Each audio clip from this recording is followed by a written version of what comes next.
Garuoja šiltas bandelės, nes mamytė prikepė, visą naktelę kepė dėl tavęs. Saulelė šviečia, todėl ateinu pas tave. Patrauk, vaikeli Virvutė, duris pačius atsidaryti.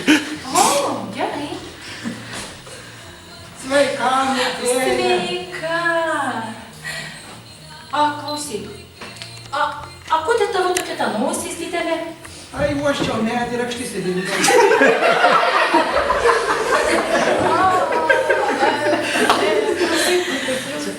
Bet tavo tos ausis tokios keistos. Nesuprantu. Todėl, kad tave geriau girdėčiau. Bet tu rimtai pasiligojus.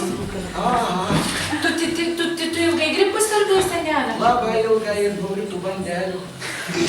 Klausyk, bet tavo... Tai tos akis keistos žiūri mane išsprogusios.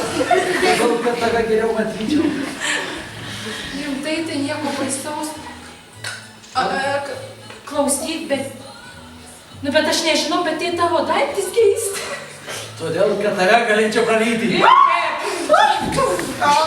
Pasitreniravęs.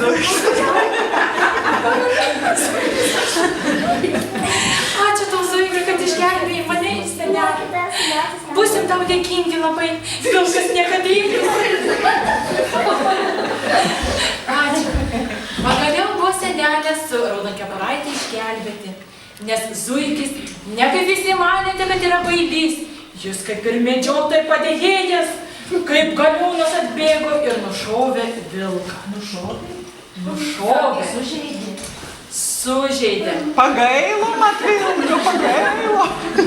Tik sužeidė. Ištraukęs.